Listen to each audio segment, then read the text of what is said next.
Assalamualaikum warahmatullahi wabarakatuh.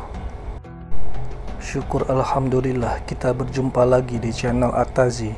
Semoga sahabat semuanya sehat selalu, dilapangkan rezekinya, diampuni dosa-dosanya, dan senantiasa dilindungi Allah Subhanahu wa taala. Amin ya rabbal alamin. Salawat dan salam semoga tercurah kepada Nabi Agung Muhammad sallallahu alaihi wasallam yang kita nantikan syafaatnya di yaumil qiyamah. Sebelum melanjutkan, dengan kerendahan hati saya mengajak sahabat semuanya untuk mendukung channel ini dengan menekan tombol subscribe, like, dan share ke orang terdekat agar mendapat juga manfaatnya. Terima kasih.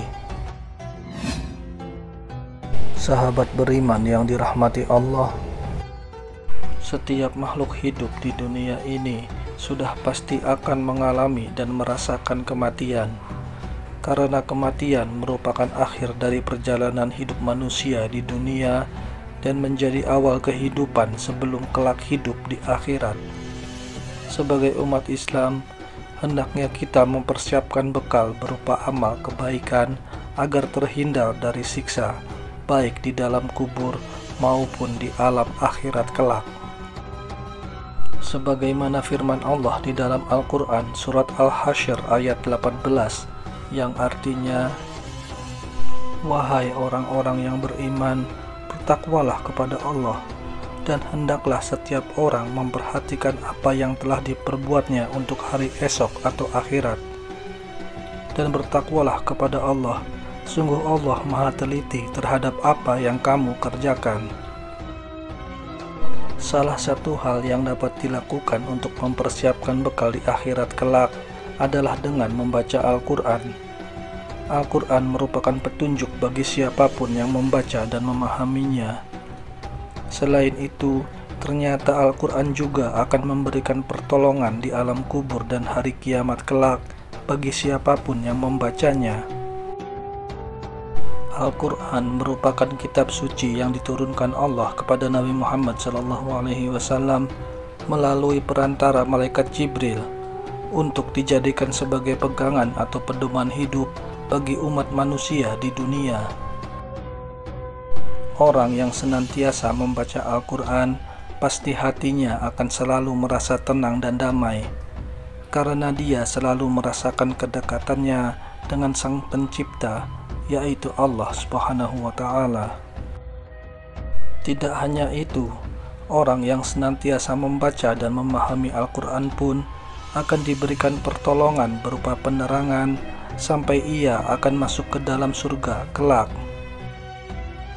Sahabat Anas ibnu Malik radhiyallahu anhu mengatakan bahwa Rasulullah shallallahu alaihi wasallam pernah bersabda, "Tiada penolong yang lebih utama derajatnya di sisi Allah pada hari kiamat daripada Al-Quran, bukan nabi, bukan malaikat, dan bahkan pula yang lainnya." Hadis riwayat Abdul Malik bin Habib. Tidak hanya orang yang membaca Al-Quran saja, tetapi orang yang mendengarkannya pun akan mendapatkan pahala kebaikan dan pengetahuan yang luas serta mendapat rahmat dari Allah Ta'ala. Sahabat beriman yang dirahmati Allah, Al-Bazzar meriwayatkan dalam kitab La'ali Masnunah bahwa pada saat seseorang meninggal dunia, ketika orang-orang sibuk dengan kain kafan dan persiapan pengebumian di rumahnya, tiba-tiba seseorang yang sangat tampan berdiri di kepala mayat. Ketika kain kafan mulai dipakaikan, dia berada di antara dada dan kain kafan. Lalu setelah dikuburkan dan orang-orang mulai meninggalkannya, datanglah dua malaikat, yaitu Munkar dan Nakir, yang berusaha memisahkan orang tampan itu dari mayat agar memudahkan tanya jawab. Tetapi si tampan itu berkata, "Ia adalah sahabat karibku. Dalam keadaan bagaimanapun, aku tidak akan meninggalkannya. Jika kalian ditugaskan untuk bertanya kepadanya, lakukanlah pekerjaan kalian. aku tidak akan berpisah dari orang ini sehingga ia dimasukkan ke dalam surga. Lalu ia berpaling kepada sahabatnya dan berkata, "Aku adalah Al-Quran, yang terkadang kamu baca dengan suara keras dan terkadang dengan suara pelan. Jangan khawatir, setelah menghadapi pertanyaan Munkar dan Nakir ini, engkau tidak akan mengalami kesulitan." Setelah para malaikat itu selesai memberi pertanyaan, ia menghamparkan tempat tidur dan permadani sutra yang penuh dengan kasturi dari Mala'il A'la. Dalam riwayat lainnya dikisahkan pula bahwa Al-Quran akan meminta kepada Allah Subhanahu wa Ta'ala untuk memberi syafaat kepada orang yang senantiasa membacanya kelak di alam kubur. Seperti pada sabda Rasulullah SAW, "Sesungguhnya ada seorang lelaki dari kalangan umat sebelum kalian meninggal dunia, sedangkan tiada satupun dari kitab Allah yang dihafalnya daripada Tabarok surat Al-Mulk. Ketika lelaki itu diletakkan di alam kuburnya, malaikat penanya datang, maka surat Tabarok Al-Mulk menghalanginya. Sehingga malaikat itu berkata, 'Sesungguhnya engkau adalah salah satu dari kitab Allah, dan aku tidak suka membuatmu tidak senang.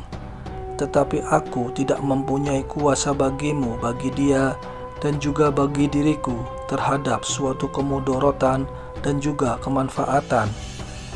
Jika engkau hendak membela orang ini, maka menghadaplah kepada Allah Subhanahu wa Ta'ala dan mintalah syafaat darinya untuk dia.' Maka surat itu berangkat menuju ke hadirat Allah Subhanahu wa Ta'ala dan berkata memohon, 'Ya Tuhanku, sesungguhnya si Fulan dengan sengaja memilihku di antara kitabmu, lalu dia mempelajariku dan membacaku serta menghafalkanku. Maka apakah engkau akan membakarnya dengan api, sedangkan aku berada di dalam rongganya? Jika engkau hendak mengazabnya, maka hapuskanlah terlebih dahulu aku dari kitabmu.' Kemudian Allah Subhanahu wa Ta'ala berfirman, 'Sekarang pergilah, sesungguhnya aku telah menyerahkannya kepadamu, dan aku memberi izin kepadamu untuk memberi syafaat baginya.' Lalu penghafal surat tersebut bangkit dengan keadaan senang hati, karena tidak mengalami siksaan apapun dari malaikat tersebut. Kemudian surat itu meletakkan mulutnya ke mulut lelaki itu dan berkata, 'Selamat datang dengan mulut ini. Barangkali mulut ini senantiasa digunakan untuk membacaku. Dan selamat datang kepada dada ini. Barangkali dada ini senantiasa digunakan untuk memuatku. Dan selamat datang dengan kedua kaki ini. Barangkali kedua kaki ini senantiasa digunakan untuk berdiri membacaku.' Surat tersebut menghibur lelaki itu di alam kuburnya, karena merasa khawatir bila ia kesepian dan merasa ketakutan.